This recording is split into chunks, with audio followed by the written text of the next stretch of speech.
Okay sir. ये chapter है हमारा tax invoice. Tax invoice, credit and debit notes.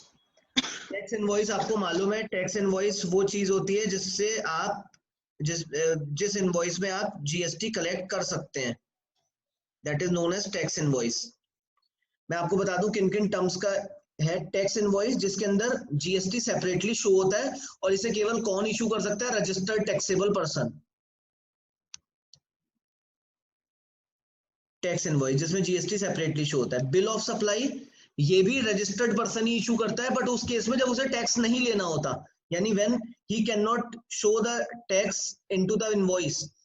तो ऐसा कब होगा? जब वो एग्जम्प्टेड गुड्स बेच रहा होगा या सर्विसेज, या फिर बेच रहा होगा या कंपोजिट होगा। तो when supplier not permitted to charge any tax, यहां सप्लायर अगेन रजिस्टर्ड ही है, अनरजिस्टर्ड के बारे में कोई बात नहीं हो रही है। रजिस्टर्ड है, कंपोजिट में रजिस्टर्ड है या रूटीन में रजिस्टर्ड है, बट एग्जम्प्टेड बेच रहा है। एग्जम्प्टेड गुड्स या composite levy, that is known as bill of supply. पहले छोटे छोटे टर्म्स बता देता हूं, फिर डिटेल करेंगे। डेबिट नोट, ये दोनों डेबिट नोट और क्रेडिट नोट दोनों ही सप्लायर इशू करता है। कई बार बच्चों को कंफ्यूजन होता है कि मैं आपको डेबिट नोट दूंगा तो आप मुझे क्रेडिट नोट दोगे, वो अकाउंट्स में होता है। जीएसटी में चाहे डेबिट नोट हो या क्रेडिट नोट, दोनों सप्लायर इशू करता है। क्या चीज होती है ये? देखिए, मैंने आपको 1000 रुपए का माल बेचा, जीएसटी लगाया 100 रुपए, 1100 में माल बेचा, ये मैंने आपको इनवॉइस काट दिया। लेटर ऑन मुझे लगा अरे यार ये मैंने क्या करा, ये 1000 का नहीं है तो 1200 रुपए का गुड्स था, और मैंने आपसे कहा कि भाई ऐसा है, गलती हो गई, मैं आपको 1000 रुपए में लगा गया, लेकिन इस गुड्स का मुझे वैल्यू लेना है 1200। ये मैंने टैक्स इनवॉइस काटा है बिकॉज टैक्स शो है, सपोज इस टैक्स इनवॉइस का नंबर है 12, अब मैं आपसे कह रहा हूँ या 15 है, अब मैं आपसे कह रहा हूँ मुझे 1200 रुपए लेने थे, बट मैं आपसे गलती से 1000 रुपए का इनवॉइस काट गया, तो दोबारा इनवॉइस नहीं कटता है। मुझे अब आपसे अगर ज्यादा पैसे लेने हैं तो मैं 200 रुपए का, जिसमें 220 रुपए का, मैं आपको एक इशू करूंगा डेबिट नोट। डेबिट नोट का मतलब जिसमें मैं आपको और डेटर बनाऊंगा। डेटर आप कब बनेंगे? जब मुझे आपसे और पैसा लेना होगा। कई बार ऐसा होता है कि मान लीजिए मैं एक मार्ट है मेरा और वहां पे मैं कई सारी चीजें बेचता हूँ, हो सकता है मैं जीएसटी की रेट 10% लगा गया हूँ और जीएसटी की एक्चुअल रेट 15% हो, और मैं आपको लेटर स्टेज पे फोन करता हूँ कि भाई ये गलती हो गई, प्राइसिंग तो हमने सही दिए हैं बट हमें जीएसटी आपसे 100 नहीं लेना था, हमें आपसे 150 लेना था। तो 50 रुपए का मैं आपको एक क्या दूंगा? Debit note. यानी जब इनवॉइस इशू हो जाता है और माल भी चला जाता है, उसके बाद हमें पैसों में चेंज करना होता है बिकॉज ऑफ टैक्स या बिकॉज ऑफ कोई भी वजह हो, तो उस जगह अगर मुझे आपको डेटर है, आप मेरे डेटर हैं, अब डेटर का बैलेंस डेबिट होता है, उसे और बढ़ाना है तो डेबिट करना पड़ेगा, then I will issue debit note. अगर किसी वजह से मुझे आपका पैसा कम करना है तो आई विल इशू क्रेडिट नोट। मैं आपको डेबिट इशू करूंगा तो ये मत करना आप मुझे क्रेडिट दे दोगे, वो अकाउंट्स में होता है। दोनों ही कौन इशू करेगा? सप्लायर। सप्लायर इशू करेगा। तो डेबिट नोट क्या है? When a registered dealer issue tax invoice and in such tax invoice the amount of tax charge and taxable value और टैक्सेबल वैल्यू इज लेस, यानी जो इनवॉइस मैंने आपको दिया उसमें टैक्सेबल वैल्यू कम आ गई या टैक्स कम रह गया, then I will issue debit note. आप मेरे डेटर हैं, डेटर को बढ़ाना होगा, अकाउंट्स की टर्म में याद रखिए, तो मैं आपको और डेबिट करूंगा। सेम अगर वैल्यू कम करनी होगी तो credit note. In this case I have issued tax invoice already, but अब मुझे लग रहा है कि इसमें गलती हो गई है, तो वहां पे डेबिट क्रेडिट नोट होगा। Supplementary invoice, supplementary invoice debit note का ही दूसरा नाम है, लेकिन कुछ केसेस में होता क्या है, मान लीजिए मुझसे एचएसएन कोड गलत पड़ गया। एचएसएन कोड मतलब गुड्स का एक कोड होता है, वो कोड था सपोज उसमें एंड में 10 आना था, लेकिन मैंने इनवॉइस पे 12 लिख दिया, तो इनवॉइस में कोई डेफिशिएंसी हो गई। वैल्यू की अगर डेफिशिएंसी हुई या टैक्स की डेफिशिएंसी हुई तो सप्लीमेंट्री इनवॉइस और डेबिट नोट और क्रेडिट नोट का एक ही मतलब है।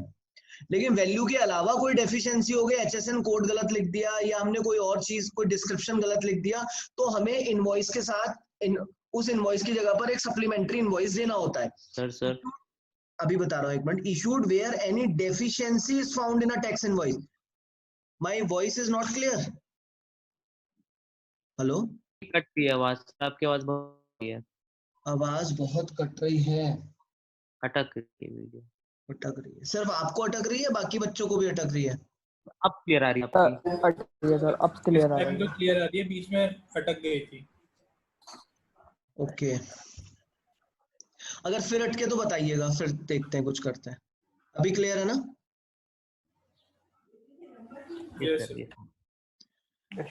तो प्लीज जरा समझने की कोशिश करिए। सप्लीमेंट्री इनवॉइस क्या होगा? जहां पर टैक्स इनवॉइस में कोई डेफिशिएंसी है। मैं बार बार कह रहा हूं, अगर वैल्यू या टैक्स की वजह से डेफिशिएंसी है तो वो सप्लीमेंट्री इनवॉइस ना होकर that is known as debit और क्रेडिट नोट। लेकिन अगर कोई और गड़बड़ है तो सप्लीमेंट्री इनवॉइस होगा। अब मैं आपको बोलता हूं क्या, मैंने आपको एक इनवॉइस इशू करा, 1000 रुपए, 100 रुपए, 1100 रुपए। इसमें मैंने डिस्क्रिप्शन लिखा ये कौन सा है। लेटर स्टेज पे मुझे इसमें कुछ एरर मिली, ये टैक्स इनवॉइस है नंबर 12। अब मुझे कोई डेफिशिएंसी मिली इसमें, ये तो आपके पास जा चुका, तो आई विल इशू सप्लीमेंट्री इनवॉइस। अब सप्लीमेंट्री इनवॉइस नए नहीं छपवाऊंगा मैं आपको बुलाऊंगा और आपसे कहूंगा आप इस इनवॉइस में कुछ गड़बड़ हो गई थी, इस इनवॉइस की जगह मुझसे ये इनवॉइस ले जाएं। 1000, 100, 1100 का ही, बस उसमें डिस्क्रिप्शन में चेंज कर रहा हूं। ये और ये बिल्कुल एक जैसे होंगे, बस मुझे एक मोहर, एक स्टैम्प बनवानी पड़ेगी सप्लीमेंट्री इनवॉइस नाम की, और उस स्टैम्प को मैं इस पर फिक्स कर दूंगा। यानी मैं कोई अपना नया इनवॉइस नंबर नहीं काटूंगा, मैं सप्लीमेंट्री इनवॉइस डालूंगा, नीचे नंबर लिख दूंगा अगेंस्ट नंबर 12, और ये मेरा 12 नंबर का इनवॉइस था। तो इससे क्या होगा, मेरा सीरियली नंबर जो इनवॉइस चल रहे हैं उन्हीं में चलेगा। बस मैं बोल दूंगा, मान लीजिए 18 नंबर के इनवॉइस को मैंने सप्लीमेंट्री बनाया स्टैम्प लगा के, तो मैं बोल दूंगा this 18 number invoice is not actual invoice, it is a supplementary invoice against invoice number 12। आप समझिए, मेरे पास एक इनवॉइस बुक है, 12 नंबर में आपको इनवॉइस दे चुका, 13 राम को दे दिया, 14 शाम को दे दिया, 15 जेम्स को दे दिया, 16 किसी और को दे दिया, 17 किसी और को। अब मुझे ध्यान आया मैंने जो 12 नंबर का आपको दिया था उसमें मैंने गलत कुछ चीजें मेंशन कर दी हैं, तो मैं 18 नंबर वाले पे एक स्टैंप लगा दूंगा सप्लीमेंट्री इनवॉइस। सप्लीमेंट्री इनवॉइस का मतलब 18 number invoice is not a fresh invoice, और नीचे लिख दूंगा this is supplementary invoice against invoice number 12, और आपको बुला के दे दूंगा। तो इससे इसमें जो भी कमी होगी वो दूर हो जाएगी। अगर वैल्यू की कोई कमी है तो फिर मैं इशू करूंगा डेबिट नोट या क्रेडिट नोट। तो आप समझ लीजिए अदर देन वैल्यू की बात हो रही है, लिख लीजिएगा अदर देन वैल्यू।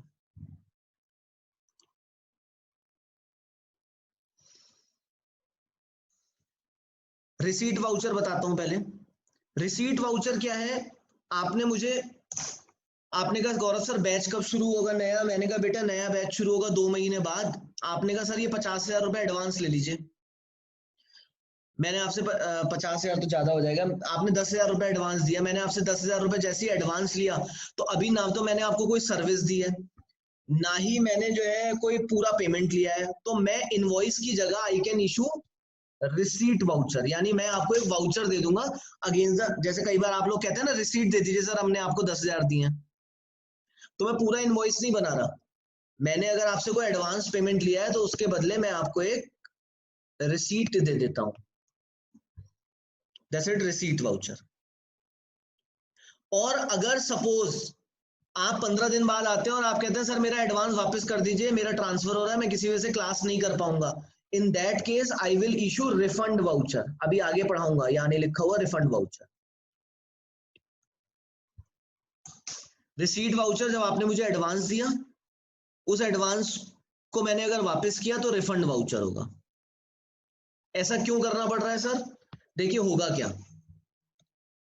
आपने मुझे 10,000 एडवांस दिया, आपने जीएसटी में पढ़ा हुआ है टाइम ऑफ सप्लाई में कि जैसे ही किसी सर्विस के केस में अगर हमें पेमेंट मिल जाएगा, पेमेंट और invoice which ever is earlier पे जीएसटी लग जाता है। तो पेमेंट मिल गया मुझे, तो मैंने जीएसटी भी लगा दिया इस पे। 11,000 रुपए मैंने आपसे लिए और इसके बदले मैंने आपको दे दिया रिसीट वाउचर, और ये जीएसटी मैंने डिपॉजिट करा दिया। 15 दिन बाद आप आते हैं, कहते हैं मेरा अभी क्लास तो शुरू होने में 2 महीने का टाइम आपने कहा था, 15 दिन बाद ही आके आप मुझसे पैसा वापस मांगते हैं। पैसा वापस मांगते हैं तो अब प्रॉब्लम क्या है, आप मुझसे 11,000 रुपए वापस मांगेंगे, हम उसमें से 10,000 तो मेरे पास है, 1,000 में डिपार्टमेंट को जमा करा चुका। तो मैंने आपसे कहा आप 10 ले लो, आपने कहा ये सब मुझे नहीं पता, मैंने आपको 11 दिए थे, आप 11 वापस करो। अब मैं अगर आपको 11 वापस देता हूं तो मेरा 1,000 रुपए का जीएसटी मर जाएगा। इन दैट केस मेरे पास एक डॉक्यूमेंट्री प्रूफ होना चाहिए कि मैंने आपको पैसा वापस कर दिया है। तो मैं ऐसी कंडीशन में एक बनाऊंगा रिफंड वाउचर, जिसमें मैं बताऊंगा कि मैंने 10,000 और 1,000 आपको वापस कर दिया और इसमें आपके भी साइन कराऊंगा और इसमें इस रिफंड रिसीट वाउचर का नंबर मेंशन करूंगा और जीएसटी वालों को इस रिफंड वाउचर का हवाला देते हुए 1,000 रुपए का जीएसटी एडजस्ट कराऊंगा। लेकिन अगर मेरे पास कोई डॉक्यूमेंट्री प्रूफ ही नहीं होगा तो 1,000 रुपए मेरे मर जाएंगे, इसलिए गवर्नमेंट ने ऐसा किया है। अभी एक बार सारे को दोबारा रिवाइज भी करेंगे। पेमेंट वाउचर रिवर्स चार्ज के केस में, रिवर्स चार्ज के केस में जरा एक बार मुझे अपने आप को अनम्यूट करके बताइए, रिवर्स चार्ज के केस में जीएसटी कौन जमा करता है? Recipient. Recipient, that is pair. अगर हम बोले जो पेयर है, मेरा वॉल्यूम क्लियर है ना? यस ठीक है। तो पेयर ने जमा करना होता है, जैसे ए ने बी को सर्विस दी, ए इज द सप्लायर,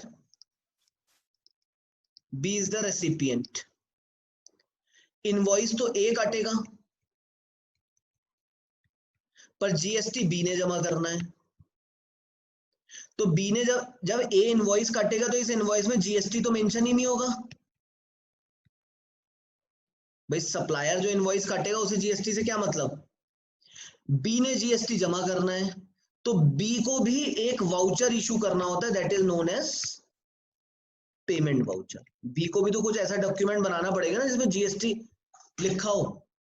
तो बी जो भी पेमेंट देगा उसमें, आगे हम इसको डिस्क्रिप्टिव और पढ़ेंगे, तो उसमें उसको पेमेंट वाउचर। तो पेमेंट वाउचर क्या होता है? Issued in case of any payment made to unregistered dealer. ये ना लिख के आप ये लिख लीजिए, in case of any payment issued in case of any payment covered under reverse charge। पहले मैं आपको सबकी थीम बता देता हूं। अब रह गया revised invoice.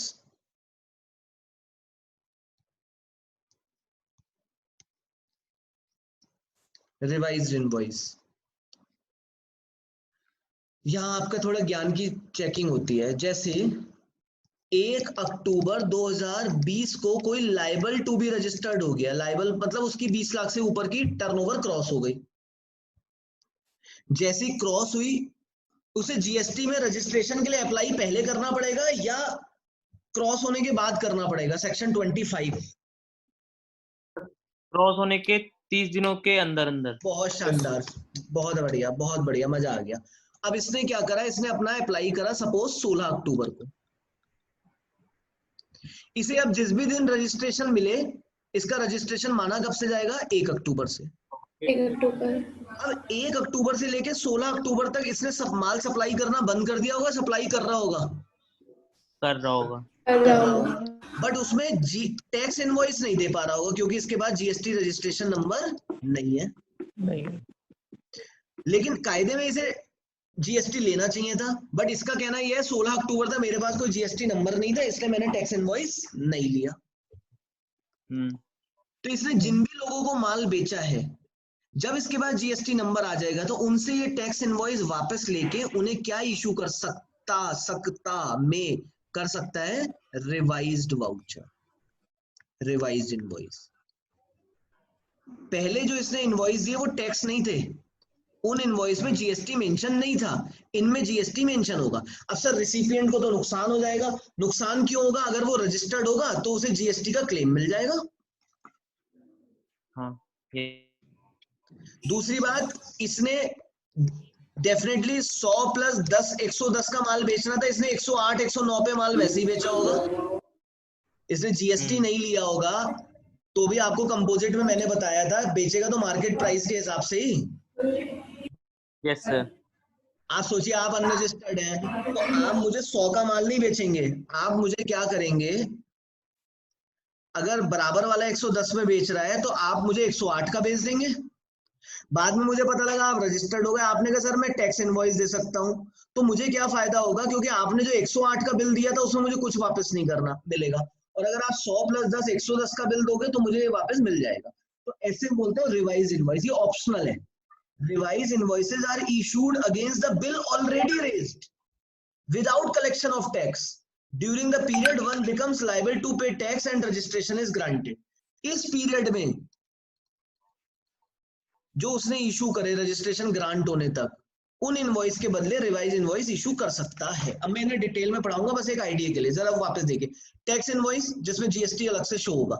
Bill of supply, आप रजिस्टर्ड है बट आप एग्जम्प्टेड गुड्स या सर्विसेज दे रहे हैं, या आप दे रहे हैं क्या कहते हैं, या आप कंपोजिट है जिसमें आपको टैक्स नहीं लेना, तो that is known as bill of supply. Debit note, आपने टैक्स इनवॉइस ऑलरेडी दे दिया है बट आपको पैसे और ज्यादा लेने हैं, या तो आप टैक्स गलत लगा गए या आप वैल्यू कम लिख गए, तो आप इशू करेंगे debit note against the invoice, बाद में उससे और पैसे लेंगे। क्रेडिट नोट, अगर आपने ज्यादा पैसे ले लिए हैं तो आपको पैसे कम करने हैं तो क्रेडिट नोट इशू करेंगे, दोनों सप्लायर इशू करेंगे। सप्लीमेंट्री इनवॉइस, टैक्स इनवॉइस जो ऑलरेडी इशूड है उसमें कोई और डेफिशिएंसी हो गई है, सप्लीमेंट्री इनवॉइस। सप्लीमेंट्री इनवॉइस कोई नया इनवॉइस नहीं होता, कोई नई बुकलेट नहीं होती, सिर्फ एक स्टैंप होती है वो लगती है। रिवाइज्ड इनवॉइस, जब आप लाइबल टू भी रजिस्टर्ड हुए और जब तक आपका रजिस्ट्रेशन ग्रांट हुआ, इस बीच में आपने अगर कोई भी इनवॉइस इशू किया है तो उनमें आपने टैक्स कलेक्ट नहीं किया होगा, तो उसके बदले उस पीरियड में आप रिवाइज इनवॉइस इशू कर सकते हैं। रिसीट वाउचर, जब भी एडवांस मिलेगा आप उसके एक रसीद देंगे, that is known as receipt voucher.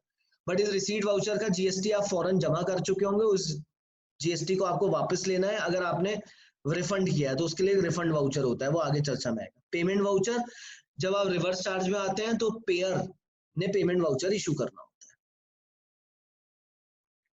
Sir तन्मय को ऐड कर लीजिए। हाँ जी सर तन्मय को लीजिए, उसका एग्जिट हो गया है, तन्मय एग्जिट हो गया, ओके। तन्मय को मैं नहीं तो तन्मय तो आ ही नहीं पा रहा, तन्मय मुझे दिख ही नहीं रहा है। अच्छा सर मैं बोलता हूँ, वो मेरे को मैसेज कर रहा था।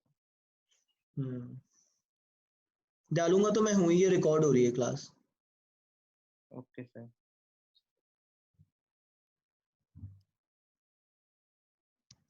बाकी को किसी को कोई प्रॉब्लम है इसमें? No sir. अब इसको हम डिटेल देखते हैं, डिटेल टैक्स इनवॉइस। अब एक्चुअली क्या होता है, मैं आईटीसी चैप्टर से क्यों उठा, वहां डेबिट नोट क्रेडिट नोट ये सब बातें हो रही थी, तो अच्छा नहीं लगता ना कि हमें इन बातों का आइडिया ना हो, इसलिए हम आज इस चैप्टर में आ गए। Tax invoice section 31 TOS time of supply के बारे में जब मैंने पढ़ाया था तब मैंने बताया था टैक्स इनवॉइस इशू करने की टाइम लिमिट क्या है।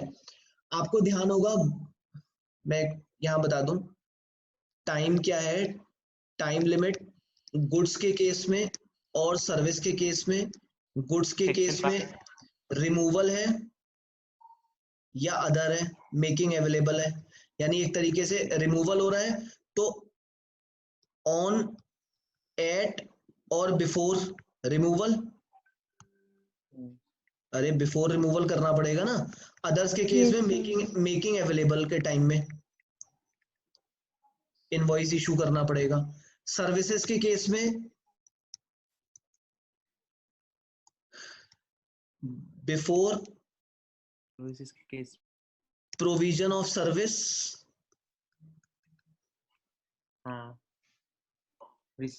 और payment, but with in prescribe time. Prescribe time क्या था, एनबीएफसी या बैंकिंग केसेस में 45 डेज थे, अदरवाइज कितना दिन था आपका 30 डेज। अगर आपने इनवॉइस 30 डेज के अंदर इशू नहीं करा तो टाइम ऑफ सप्लाई क्या हो जाता था आपका, जिस दिन आपने सर्विस दी और क्या कहते हैं payment which ever is earlier.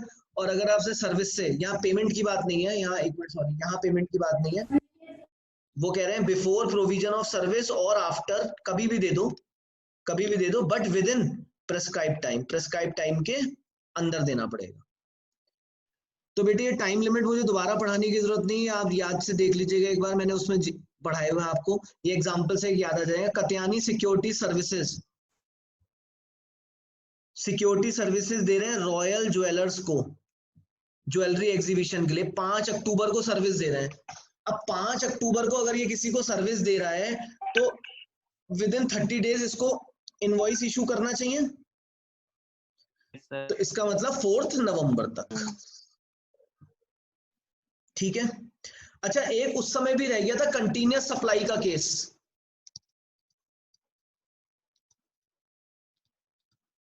Continuous supply क्या होती है? जो भी मोर देन 3 मंथ्स के कॉन्ट्रैक्टों और नोटिफाइड सर्विसेज, तो कंटिन्यूअस सप्लाई उन्हें माना जाता है जो भी 3 महीने से ज्यादा के होंगे, या कुछ सर्विसेज हैं जो गवर्नमेंट ने नोटिफाइड कर रखी है जिसमें टेलीकम्युनिकेशन आता है।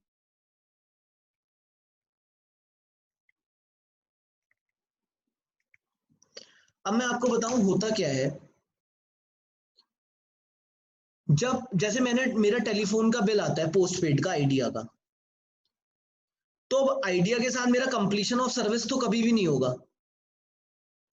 भैया प्रैक्टिकली सोचिए, आइडिया का हर महीने की 16 तारीख को मेरे पास बिल आ जाता है इनवॉइस, लेकिन वैसे देखा जाए तो वैसे इनवॉइस काटने का हमने अब तक क्या बताया था आपको कि जब भी सर्विस कंप्लीट होगी उसके बाद इनवॉइस कटेगा, बट उनकी तो मेरे साथ रेगुलर चल रही है ना, मैं रोज कॉल्स करता जा रहा हूँ 15 को भी, 16 को भी, 17 को भी, 18 को, सर्विस तो कंप्लीट हो ही नहीं रही।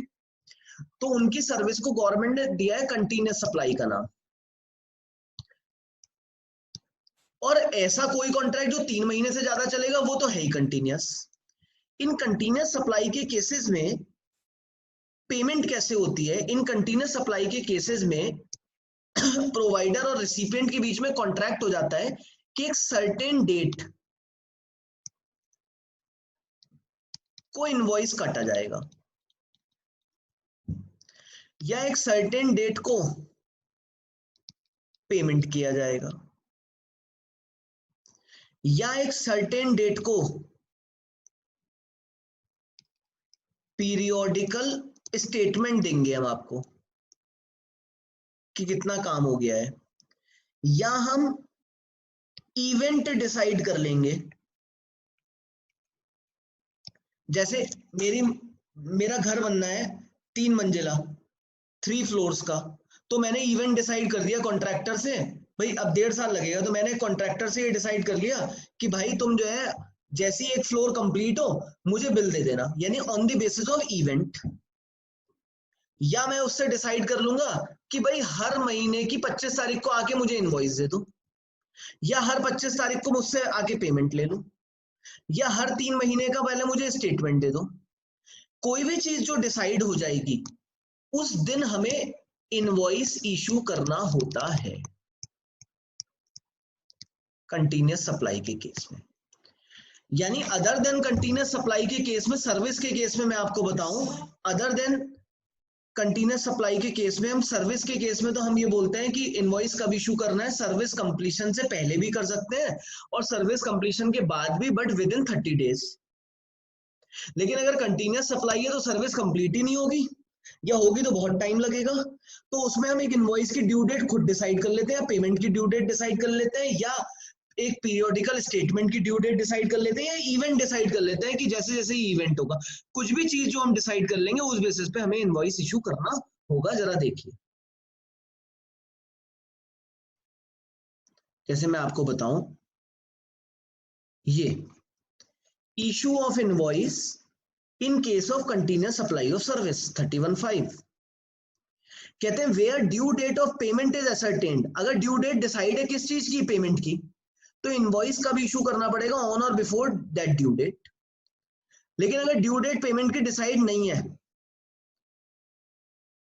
तो जब भी इन सप्लायर पैसा लेगा, भाई अब कोई चीज डिसाइड नहीं हुई तो जैसे ही आप मुझे पैसा दोगे तब मैं आपको इनवॉइस इशू कर दूंगा। और अगर पेमेंट किसी इवेंट से लिंक्ड है तो जैसे ही वो इवेंट कंप्लीट हो जाएगा तब मैं इनवॉइस दे दूंगा आपको। और अगर कोई ड्यू डेट हमने वैसे ही डिसाइड कर रखी है कि इस ड्यू डेट को इनवॉइस देना है, तो भी इनवॉइस इशू हो जाएगा। तो कंटिन्यूअस सप्लाई में क्या होता है, सर्विस कंप्लीट का तो वेट ही नहीं किया जाता। तो अगर मैंने आपसे कह दिया कि हर महीने की 16 तारीख को आपको मुझे पेमेंट करना है, तो इससे पहले मैं आपको इनवॉइस इशू करूंगा। कोई पेमेंट की डेट डिसाइड नहीं, और आप जिस भी दिन मुझे पेमेंट दोगे मैं उस समय इनवॉइस इशू करूंगा। ना आप मुझे पेमेंट दे रहे हो, ना हमारी कोई पेमेंट की डेट डिसाइड हुई है। तो अगर कोई इवेंट डिसाइड हुआ है तो जैसे वो इवेंट कंप्लीट हो जाएगा तब मैं आपको इनवॉइस दूंगा। तो सर्विस के केस में दो बात बन गई, या तो सर्विस कंप्लीट हो जाएगी उससे पहले या कंप्लीट होने के बाद, but with in prescribed time आप इनवॉइस में सप्लायर इनवॉइस इशू करेगा। और अगर कंटिन्यूअस सप्लाई है तो कंप्लीशन ऑफ सर्विस नहीं होगा, ड्यू डेट ऑफ पेमेंट जो भी डिसाइड होगा उससे पहले इनवॉइस इशू होगा। ड्यू डेट ऑफ पेमेंट नहीं है तो जब भी पैसा मिलेगा तब इनवॉइस इशू होगा।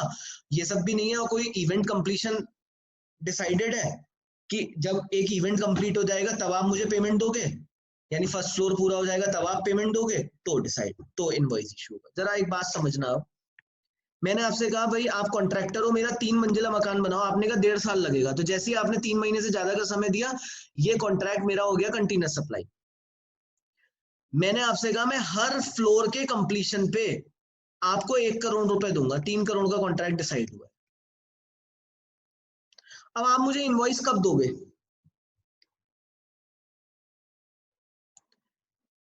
ही आप बताइए, आप मुझे कब देंगे इनवॉइस? सर जब एक फ्लोर या फ्लोर्स कंप्लीट होते जाएंगे, जैसे ही फ्लोर कंप्लीट हो जाएगा या उससे पहले। लेकिन हुआ क्या, इस फ्लोर के कंप्लीट होने से पहले ही पता नहीं आपको क्या हुआ, आपने मुझे 60 लाख रुपए दे दिए, फ्लोर अभी कंप्लीट नहीं हुआ। अब मैं ये 60 लाख रुपए रिसीव कर रहा हूं, क्या मुझे इनवॉइस देना पड़ेगा या नहीं? डिसाइड ये हुआ था कि आप मुझे पैसा देंगे जब मैं इवेंट कंप्लीट करूंगा, बट आपको पता नहीं क्या हुआ, आपने उससे पहले ही मुझे पैसा दे दिया। हाँ सर, बिफोर भी हम ले सकते हैं। यस, तो क्या होगा, तो मैं पॉइंट नंबर बी में आ गया, where the due date of payment is not ascertained from contract. लेकिन जब भी मैं पेमेंट रिसीव करूंगा, आप मुझे पेमेंट ही नहीं दे रही लेकिन इवेंट कंप्लीट हो गया तो मैं इनवॉइस इशू करूंगा। और अगर कोई ड्यू डेट ऑफ पेमेंट वैसे ही है तो भी मैं तब उससे पहले इनवॉइस इशू। अच्छा, अब जरा आप सुनिए, मैंने आपसे कहा आप हर महीने की 2 तारीख को मुझे पेमेंट करेंगे। आपने मुझे 15th को पेमेंट करा एक्चुअल, ये ड्यू था। इनवॉइस मैंने इशू करा 12th को। कंटिन्यूअस सप्लाई का केस है,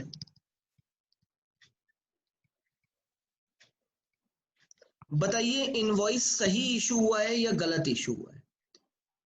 पेमेंट की ड्यू डेट थी 2nd, पेमेंट एक्चुअली हुआ 15th। मैंने इनवॉइस करा इस पेमेंट डेट से पहले लेकिन ड्यू डेट के बाद। तन्मय आप बताइए, whether tax invoice is issued timely और नॉट? नहीं सर, नहीं, हमें ड्यू डेट ऑफ पेमेंट से पहले इशू करना है, एक्चुअल डेट का कोई रेलिवेंस नहीं है। आप बार बार प्लीज यहाँ पे अंडरलाइन करिए, यहाँ बार बार आप बात समझिए, यहाँ ड्यू डेट है, ड्यू डेट है।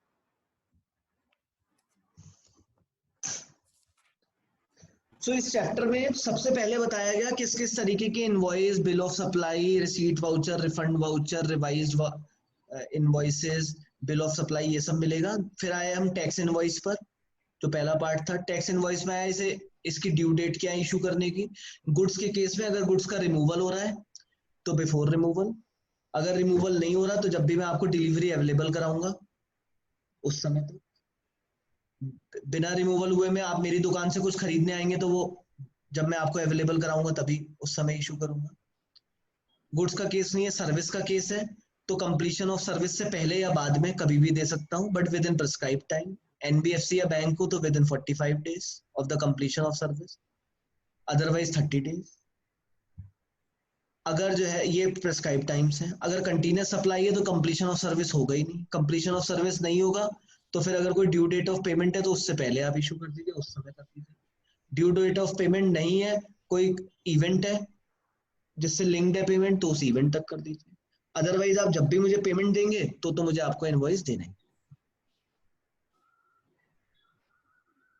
ठीक है, 3 महीने से जब भी ज्यादा के सर्विसेज कॉन्ट्रैक्ट हो जाएंगे, these are not continuous supply.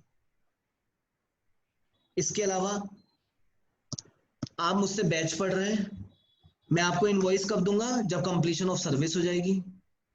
अभी 3 महीने हुए मुझे पढ़ाते हुए, आपने डिसकंटिन्यू कर दी सर्विस।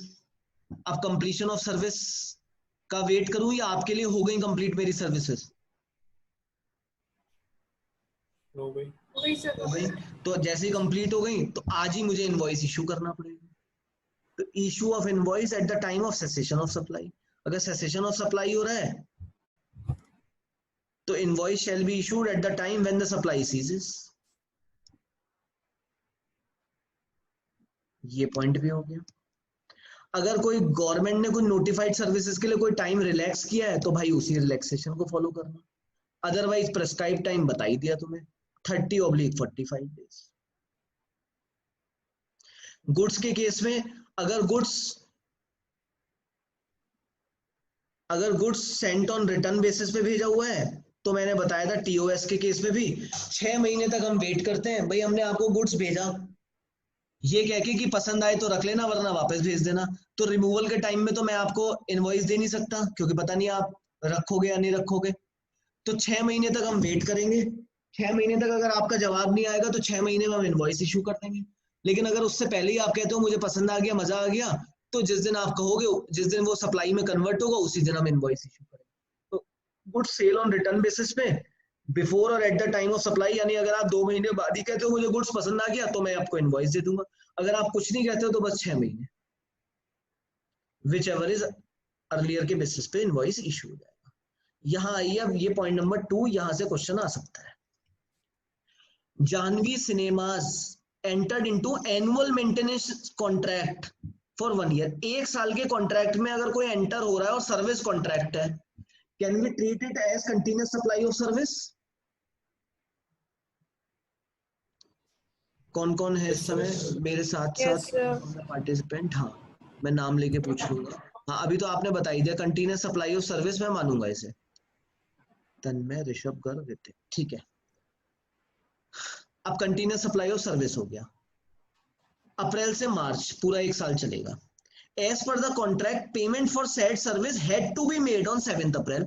हमने 7th अप्रैल का पेमेंट ड्यू डेट डिसाइड करा, लेकिन जानवी सर्विसेज ने 15 अप्रैल को पेमेंट दिया, यानी इट वाज ड्यू। अभी मैंने एग्जांपल समझाया और इट इज एक्चुअल। और ये कंटिन्यूअस सप्लाई ऑफ सर्विस का कॉन्ट्रैक्ट है। ऋषभ, आप बताइए इनवॉइस कब तक इशू हो जाना चाहिए था? सर 7th या 7th से पहले तक। 7th या 7th से पहले, बस आपको एग्जाम में नंबर मिल जाएंगे। ठीक है, ये सर्विस वाला पॉइंट ही ऊपर दोबारा आ गया, तो ये मैंने नीचे बता दिया आपको। टैक्स इनवॉइस के अंदर सर लिखेंगे क्या क्या? What are the mandatory things? आपका जीएसटीएन नंबर तो होना ही चाहिए, आपका मतलब सप्लायर का। और अगर रिसिपिएंट है, क्या उसका भी जीएसटीएन नंबर डाला होना चाहिए, नहीं डाला होना चाहिए? अगर वो रजिस्टर्ड है तो, जैसे मैं आपको सर्विस दे रहा हूं तो मैं अपना जीएसटी नंबर तो डालूंगा ही, और आप भी रजिस्टर्ड हो और आप अपने बिजनेस के लिए ले रहे हो, क्या मुझे आपका जीएसटी नंबर डालना चाहिए या नहीं? डालना चाहिए सर। हिया ने मना करा। हिया, आपने मना करा तो मैं। नहीं सर, मैंने कुछ बोला ही नहीं। अच्छा, आपने नहीं बोला। मैं थी अनुष्का। अच्छा अनुष्का, आपने मना करा। तो जब आपने मना करा तो देखिए मैंने आपको बिल दिया, आपका जीएसटी नंबर नहीं डाला। अब जो टैक्स आया उस टैक्स को मैं जमा किसके जीएसटी के अगेंस्ट कराऊंगा? किसी के भी नहीं। भाई मुझे तो आपका जीएसटी नंबर पता नहीं, मैंने जमा करा दिया टैक्स ऐसे ही कि मेरी लायबिलिटी बनती है, जमा करा दिया, बट आपके जीएसटी के अंदर नहीं जमा कराया। अब आप आईटीसी जब क्लेम करोगे बेटा, तो क्या आपके पोर्टल पे दिखेगा वो जीएसटी जो मैंने जमा कराया? नो सर, नहीं दिखेगा, तो आपको तो बेकार में चूना लग गया। तो ऐसे में आपको ये कहना चाहिए जब आप मुझसे माल खरीदेंगे कि गौरव सर आप मुझसे जीएसटी तो ले रहे हैं, but I am a registered person, I am taking it for business purpose, so 17(5) में ब्लॉक्ड क्रेडिट नहीं है, मैं बिजनेस पर्पस के लिए ले रही हूँ, I am entitled to take ITC, इसलिए आप मेरा जीएसटीएन नंबर डालिए, और ये जो जीएसटी आप मुझसे कलेक्ट कर रहे हैं जब जमा कराएं तो अपनी रिटर्न में मेंशन करिएगा कि आपने मेरे से लिया है ये, सो दैट कि मेरे 2A में जब मैं आपको रिटर्न चैप्टर पढ़ाऊंगा तो वहां बताऊंगा कि कहाँ शो होता है, बट वहां आपके पोर्टल पे शो होने लगेगा, तभी तो आप आईटीसी ले पाएंगे। आईटीसी वैसे मैंने बताया था प्रोविजनल बेसिस पे ले लेते हैं, लेकिन उसके बाद मिसमैचिंग हो जाएगा ना कुछ दिनों बाद, तो ये प्रॉब्लम है, ठीक है। लेकिन अगर रजिस्टर्ड ही नहीं है आप, अब जैसे आप रीमा से रसीद मांगेंगे तो रीमा पूछेगी आपका जीएसटी नंबर? नहीं सर। नहीं पूछेगी, नहीं, लेकिन आपके पापा का रजिस्टर्ड है, आप के पास जीएसटी नंबर है, तो भी हम डालें जीएसटी नंबर या नहीं डालें, क्योंकि आप अपने बिजनेस के लिए तो यूज कर नहीं रहे हमारी सर्विसेज, इसे जीएसटी नंबर का कोई रोल नहीं। अब देखिए जरा, स्टूडेंट्स प्राइड एक एसी खरीदता है, अब मैं एसी खरीद रहा हूँ अपने घर के लिए, तो क्या होगा, सप्लायर ने एसी दिया मुझे 40,000 प्लस 28% जीएसटी पे, तो मैंने उससे कहा तुम स्टूडेंट प्राइड का बिल काट दो और मेरा स्टूडेंट प्राइड का जीएसटी नंबर ले लो, भले ही घर में एसी यूज कर रहा हूं, बट अब क्या होगा, जब उसने मेरा जीएसटी नंबर ले लिया तो वो जीएसटी नंबर पे मेरे टैक्स जमा करा देगा, स्टूडेंट प्राइड में रिफ्लेक्ट होने लगेगा, और मैं दिखा दूंगा कि ये मैंने स्टूडेंट प्राइड में यूज किया है, अगर पकड़ में आ गया तो गया, वरना यूज कर लूंगा। तो बेसिकली ये तो खैर किया जा सकता है। अब जरा आप यहां देखिए, मेरा अपना नाम, एड्रेस और मेरा जीएसटीएन नंबर, सीरियल नंबर जरूर, इनवॉइस का, डेट, आपका नाम, आपका एड्रेस, आपका जीएसटीएन नंबर अगर आप रजिस्टर्ड हैं तो, ठीक है।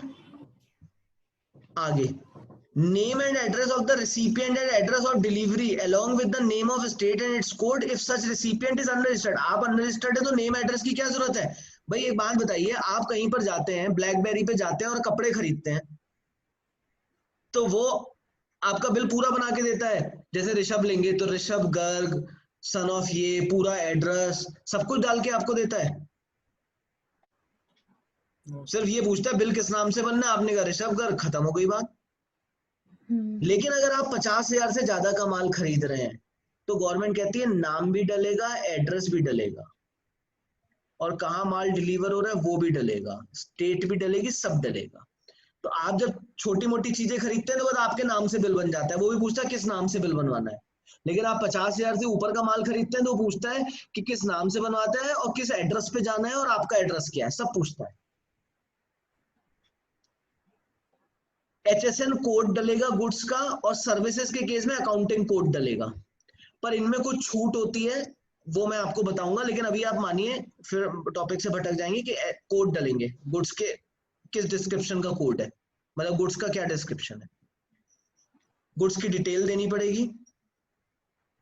जैसे अगर टीवी है और टीवी 28 इंच का भी है, 32 इंच का है, टीवी का कोड तो एक ही है, से ये है टीवी का कोड, तो ये कोड तो डल गया, लेकिन 28 इंच का है या 42 इंच का है या 56 इंच का है, ये भी मुझे देना पड़ेगा ना डिस्क्रिप्शन में। क्वांटिटी भी बतानी पड़ेगी, आपने बिल निकालने को ही तो देखिए उसमें क्वांटिटी का कॉलम भी होता है, टोटल वैल्यू तो बतानी पड़ेगी, टैक्सेबल वैल्यू बतानी पड़ेगी। आई और जे में अंतर क्या है, टोटल वैल्यू ऑफ गुड्स, फिर जीएसटी लगेगा टैक्सेबल वैल्यू आने के बाद, ठीक है, और ये rate of tax, amount of tax, place of supply, अगर इंटर स्टेट है तो कहां जा रहा है, ठीक है, और एक एड्रेस ऑफ डिलीवरी। मान लीजिए आपने खरीदा है मुझसे कलकत्ता का रिसिपिएंट है लेकिन माल जाना है चेन्नई, तो ऐसे मॉडल को हम बोलते हैं बिल टू शिप टू। जरा प्लीज समझिए, बिल टू शिप टू क्या होता है, मैं यूपी से हूं, आप कलकत्ता से, आपने मुझसे माल खरीदा, मैंने कहा ठीक है, आपने मुझे पैसे भेजा, मैंने कहा बिल किस नाम से बनना है, आपने अपने नाम से बिल बनवाया कलकत्ता के नाम से,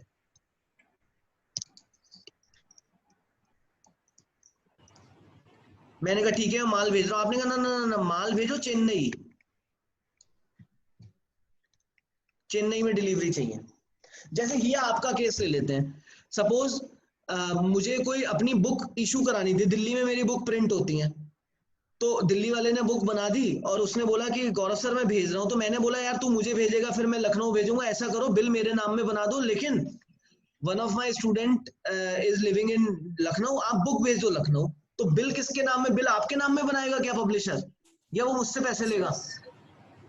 आपसे। मेरे से, तो वो बिल तो काटेगा मेरे नाम में, लेकिन शिप करेगा आपको। आईटीसी किसे मिलेगा, आपको या मुझे? सर मुझे, आपको जिसके नाम में बिल होगा। तो this model is known as bill to ship to. तो ऐसे में अगर डिलीवरी का प्लेस डिफरेंट है तो इनवॉइस में वो प्लेस भी खोलना पड़ेगा। रिवर्स चार्ज पे तो वो भी बताना पड़ेगा। सिग्नेचर या डिजिटल सिग्नेचर, अगर ऑनलाइन इशू हो रहा है तो डिजिटल सिग्नेचर लगेंगे, ऑथोराइज रिप्रेजेंटेटिव। कोई दिक्कत इसमें? जनरल बात है, पूछना कुछ नहीं है उसने। कितनी फॉर्म में इशू होगा, तो यहां लिख लीजिए भाई, अगर गुड्स है तो 3 कॉपी, अगर सर्विस है तो 2 कॉपी।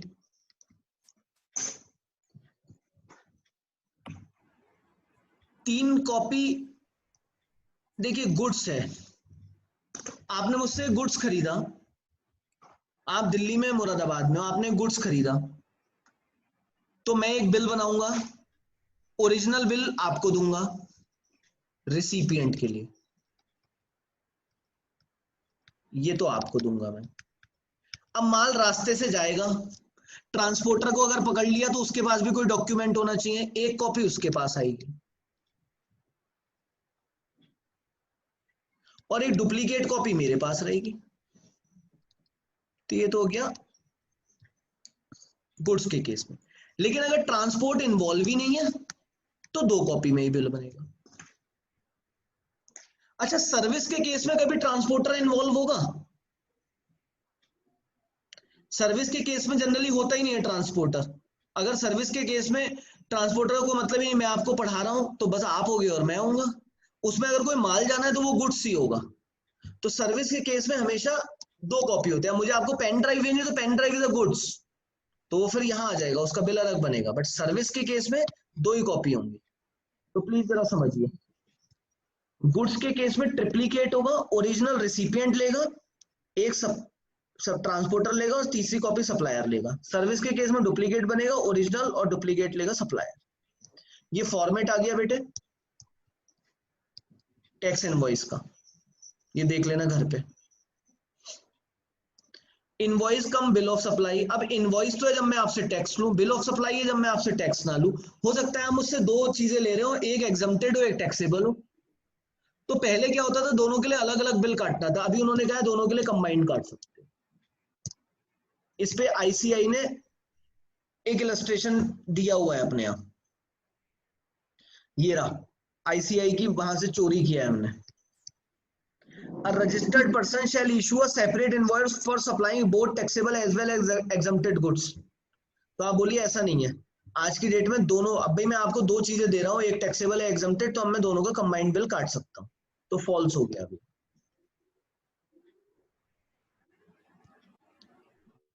आगे इनवॉइस इशू करना है इंश्योरर, बैंकिंग कंपनी या फाइनेंशियल इंस्टीट्यूशन। आई, इंश्योरर, बी और एफआई। आगे से मैं इनको आई बी एफ आई यूज किया करूंगा, एक आध जगह और आएगा, इंश्योरर, बैंकिंग और फाइनेंशियल इंस्टीट्यूशन।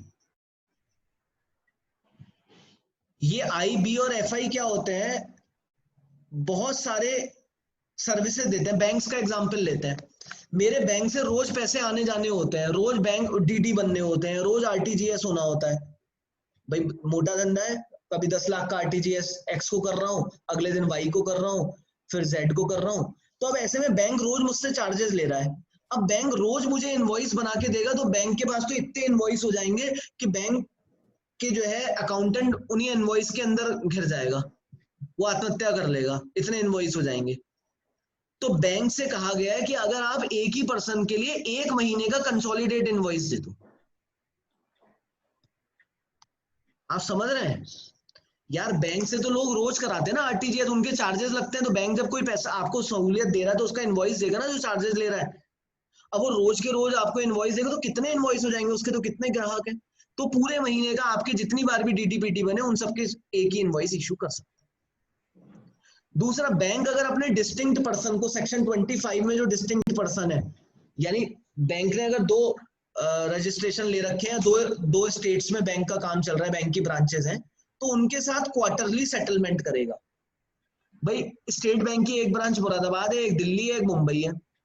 अब दिल्ली ब्रांच से बहुत सारी ट्रांजेक्शन होती है, दिल्ली में क्लियरेंस आती है, मुरादाबाद की तो वो वहां हो जाती है, वहां हो जाती है, इनका आपस में ट्रांजेक्शन होता है, दोनों के बाद जीएसटी नंबर अलग होंगे क्योंकि स्टेट डिफरेंट है। तो कहते हैं इनका सेटलमेंट, इनके लिए आप क्वार्टर वाइज आपस में इनवॉइस काट सकते हो सारी सर्विसेज। तो बैंक्स को एक इनवॉइस के लिए ढील दिया गया है कि बैंक अपने पर्सन के साथ तो एक महीने की इनवॉइस सेटिंग कर सकता है, और अपने ही डिस्टिंक्ट पर्सन, जो सेक्शन 25 में डिस्टिंक्ट पर्सन होते हैं, यानी वही आदमी जब अलग अलग रखता है, तो उसके साथ क्वार्टरली इनवॉइस सेटिंग कर सकते हो, कोई खास बात नहीं। एक ये क्वेश्चन आया, आईसीआई ने अभी पूछा था, एनबीएफसी कंसोलिडेट टैक्स इनवॉइस क्या इशू कर सकती है, ट्रू और फॉल्स है? At the end of every month, हर महीने के एंड में इशू कर सकती है, yes. Illustration, customer may avail numerous service from bank, एक कस्टमर बहुत सारी सर्विसेज ले रहा है बैंक से, is it mandatory for bank to issue a tax invoice for each transaction? नहीं, महीने के महीने सेटल कर ले, तो महीने के महीने सेटल कर ले, तो पर मंथ कर लेगा सेटल, उसको बात कर लीजिएगा। तो ये तो 45 डेज में तो करेगा ही, लेकिन अब तो एक महीना जब खत्म होगा उसके 45 डेज के अंदर, यानी मंथली सारी सर्विस का एक इनवॉइस बनाएगा कंसोलिडेटेड, और उसको जैसी सर्विसेज एंड होंगी उसके कितने दिन बाद इनवॉइस इशू कर सकता है? With in 45 days, that's consolidated invoice.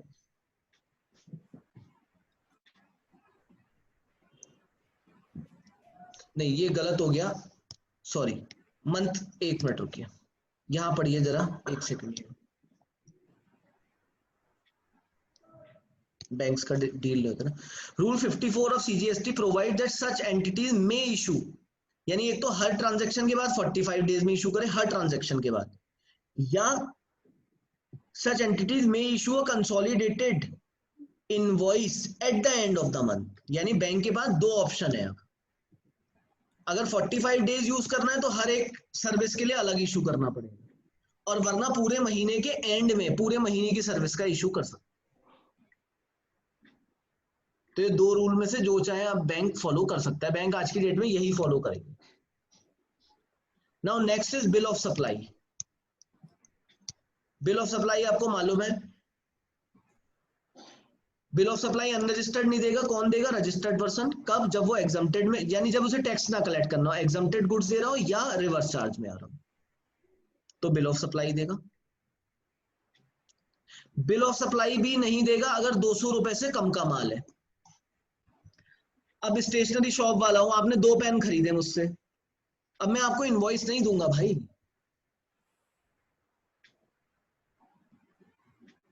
अब जरा आप सुनिए, लेकिन आप रजिस्टर्ड है, आपने अपने ऑफिस के लिए खरीदे, अब 10 रुपए के पेन है, क्या आप मुझसे इनवॉइस मांग सकते हैं या नहीं मांग सकते हैं?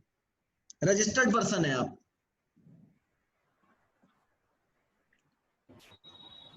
बिल ऑफ सप्लाई है तो वैसे आपको कोई फायदा होना नहीं है, चाहे आप रजिस्टर्ड हो या अनरजिस्टर्ड हो, क्योंकि मैं कोई टैक्स ले नहीं रहा हूं आपसे। तो बिल ऑफ सप्लाई के केस में 200 रुपए से नीचे पे आप चाहे रजिस्टर्ड हो या अनरजिस्टर्ड हो, अगर आप मुझसे बिल नहीं मांगते हो तो मुझे बिल देने की कोई जरूरत नहीं है, लेकिन अगर आप मांगते हो तो मुझे देना पड़ेगा। तो मे है, may not issue. Registered unregistered से इसलिए फर्क नहीं पड़ रहा आपको कौन सा आईटीसी मिल रहा है।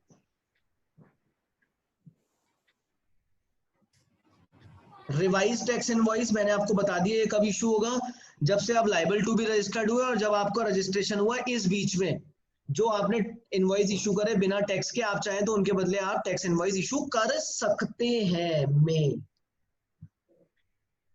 और ये कब तक करने पड़ेंगे? Within 1 month from the date of issue of certificate.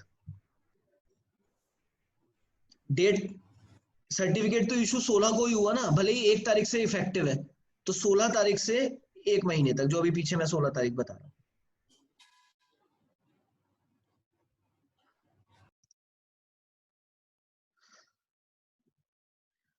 अब ऐसा समझिए 1 अक्टूबर 2020 में आप लायबल हुए, 16 अक्टूबर को आपने अप्लाई किया और सपोज 18 अक्टूबर को आपको रजिस्ट्रेशन मिल गया,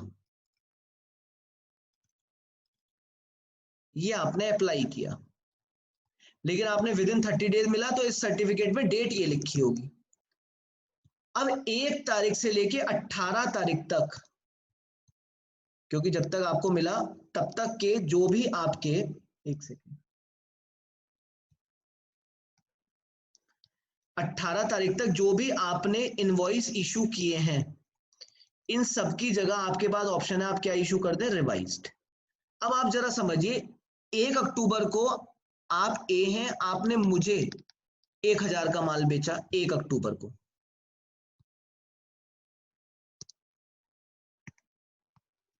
1 अक्टूबर को, 3 अक्टूबर को आपने फिर मुझे 1500 का माल बेचा, 5 अक्टूबर को आपने फिर मुझे 10,000 का माल बेचा, फिर आपने कुछ नहीं बेचा। अब 1 अक्टूबर से लेके 18 अक्टूबर तक आपने मुझे 1000, 1500, 10,000, 12,500 का माल बेचा है। आपने मुझसे कहा कि गौरव सर आप हमसे टैक्स इनवॉइस लेना चाहते हैं, हम 1 अक्टूबर से रजिस्टर्ड हो गए, लेकिन हमने आपको पहले टैक्स इनवॉइस लेने दिया था क्योंकि हम पे रजिस्ट्रेशन नंबर नहीं था। मैंने कहा हाँ दे दो टैक्स इनवॉइस, टैक्स लगा दो, मुझे तो आईटीसी मिल जाएगा। अब आप इसके बदले रिवाइज इनवॉइस, इसके बदले रिवाइज इनवॉइस, इसके बदले रिवाइज इनवॉइस इशू करें, ऐसा नहीं है। आप चाहें तो इन सबके बदले मुझसे एक कंसोलिडेटेड इनवॉइस इशू कर दीजिए,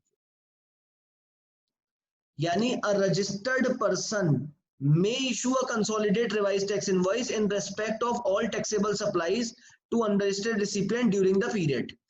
अब अनरजिस्टर्ड और रजिस्टर्ड का कोई रोल नहीं है बेटे, ये पहले था, अनरजिस्टर्ड हो चाहे रजिस्टर्ड हो, दोनों के लिए अब कंसोलिडेट इशू हो सकता है, या अनरजिस्टर्ड काट के अनरजिस्टर्ड ऑब्लिक रजिस्टर्ड कर दीजिए। मैं आपसे कहूंगा कि आप मुझे कंसोलिडेट इनवॉइस इशू कर सकते हैं। जैसे बिल ऑफ सप्लाई 200 रुपए से नीचे का इशू नहीं होना था, ऐसी टैक्स इनवॉइस भी 200 रुपए से नीचे का इशू होने की कोई जरूरत नहीं है। अब लेकिन अंतर है, ए ने 2 लोगों को माल बेचा, बी को, ए और बी की ये ट्रांजैक्शन है, ये है बिल ऑफ सप्लाई की, B is the recipient, B A से माल खरीद रहा है लेकिन बिल ऑफ सप्लाई है, और बी एक्स से भी माल खरीद रहा है, यहां टैक्स इनवॉइस है। B is a registered person. अब जरा मेरी को बात जरा ध्यान से समझिए, माल खरीदा जा रहा है 50 रुपए का, बी रजिस्टर्ड पर्सन है, बी ए से अगर बिल नहीं ले तो कोई फर्क पड़ेगा बी को? बताइए तन्मय, बी को कोई फर्क पड़ेगा? ए से बिल ऑफ सप्लाई ले रहा था, नहीं सर, कोई फर्क नहीं पड़ेगा। लेकिन क्या बी अगर टैक्स इनवॉइस एक्स से ना ले, यस सर, फिर आईटीसी क्लेम नहीं कर सकते। आईटीसी नहीं मिलेगा। दोनों ही केस में गवर्नमेंट ने बोला है कि 200 रुपए से नीचे पर आप चाहें तो बिल ऑफ सप्लाई भी इशू ना करें, टैक्स इनवॉइस भी इशू ना करें। पर टैक्स इनवॉइस के केस में गवर्नमेंट ने बोला है कि ये तभी इशू नहीं होगा जब ये अनरजिस्टर्ड हो। अगर ये भाई रजिस्टर्ड है तो ये 200 रुपए वाला रूल नहीं लगेगा, या ये अनरजिस्टर्ड है बट ये कह रहा है मुझे टैक्स इनवॉइस चाहिए तो भी नहीं लगेगा। जरा ध्यान से पढ़िए, बिल ऑफ सप्लाई के केस में गवर्नमेंट ने ऐसी कोई बात नहीं कही। यहां जरा देखिए, no tax invoice required to be issued, 200 रुपए से कम है लेकिन कुछ कंडीशन है, इफ वैल्यू 200 रुपए से कम हो, रिसिपिएंट अनरजिस्टर्ड हो, क्योंकि रिसिपिएंट रजिस्टर्ड है तो वो नहीं मानेगा चाहे 200 का चाहे 10 का हो, और अगर अनरजिस्टर्ड है और उसे चाहिए तो भी देना पड़ेगा। रिसिपिएंट अनरजिस्टर्ड है और वो कह रहा है मुझे रिक्वायर्ड नहीं है, तो एक क्वेश्चन आ सकता है कि 200 रुपए से कम का bill of supply supplier issue नहीं कर रहा है जबकि सामने वाला रजिस्टर्ड है या अनरजिस्टर्ड, इससे कोई फर्क पड़ रहा है? तो आप कहिए कोई फर्क नहीं पड़ रहा, ना इशू करे, कोई बात नहीं। लेकिन 200 रुपए से नीचे का टैक्स इनवॉइस अगर सामने वाला रजिस्टर्ड है तो इशू करना ही पड़ेगा, अनरजिस्टर्ड है और वो मांग रहा है तो भी इशू करना पड़ेगा। ये क्वेश्चन बहुत इंपॉर्टेंट है, एग्जाम में आ सकता है। Jain and sons, Jain and sons, पहले मैं मिटा दूं यहां से, मुझे चाहिए होगा, आप पढ़िए तब तक ये क्वेश्चन। जैन एंड सन्स ये सारी सप्लाई भेज रहे हैं, राघव ट्रेडर को माल दे रहे हैं 190 का, ध्रुव को दे रहे हैं 358 का, 500 का, 188 का, 158 का, और कह रहे हैं कोई भी रिसिपिएंट कह रहा है हमें टैक्स इनवॉइस चाहिए ही नहीं। अब ये जैन एंड सन्स जो है ये रजिस्टर्ड है, यानी ये बिल ऑफ सप्लाई इशू नहीं करेगा, ये क्या इशू करेगा? Tax invoice.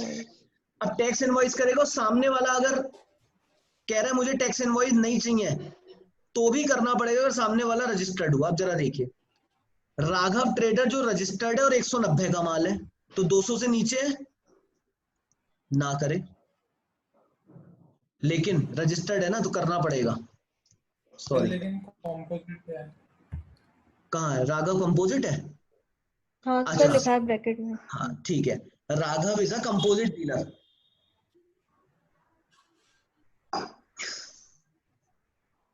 तो इसके में तो इशू नहीं हो सकता क्योंकि रजिस्टर्ड तो हो ही गया ना, मतलब यस है ना। तो कंसोलिडेटेड टैक्स इनवॉइस का कोई मतलब नहीं है। 200 रुपए से नीचे पे कंसोलिडेटेड टैक्स इनवॉइस पूरे दिन का। अच्छा, अब मैं एक चीज पढ़ाना भूल गया, 200 रुपए से नीचे है तो वो क्या करेगा, जो सप्लायर है वो क्या करेगा, जो अनरजिस्टर्ड लोग हैं वो टैक्स इनवॉइस से लेके जा रहे हैं। जैसे मैं स्टेशनरी हूँ, कोई 2 पेन आप ले गए, 3 पेन कोई राम ले गया, 4 पेन कोई राजू ले गया, ये सब लोग ले गए, तो शाम को बैठ के मैं कंसोलिडेट टैक्स इनवॉइस बना सकता हूँ। बनाना पड़ेगा मुझे शेल, वरना तो मेरी सेल और स्टॉक मैच नहीं होगा। ये कंसोलिडेट टैक्स इनवॉइस बनाना पड़ेगा मुझे। इसमें रिसिपिएंट का नाम कुछ नहीं लिखना। तो अब वो यहाँ ये पूछ रहे हैं, राघव ट्रेडर रजिस्टर्ड पर्सन है, रजिस्टर्ड है तो इसके लिए तो हमें टैक्स इनवॉइस ही इशू करना पड़ेगा। ध्रुव है अनरजिस्टर्ड है बट 358 का है, टैक्स इनवॉइस इशू करना पड़ेगा। Students pride coaching institution registered है और 500 की है, टैक्स इनवॉइस।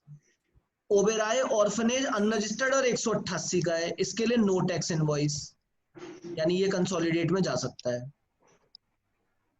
आराध्या एक स्टूडेंट है, 158 200 से कम है और ये भी अनरजिस्टर्ड है, तो आराध्या के लिए भी टैक्स इनवॉइस नहीं, ये भी कंसोलिडेट में जा सकती है। तो 188 और 158 इन दोनों के लिए शाम को बैठ के 346 रुपए का कंसोलिडेट टैक्स इनवॉइस इशू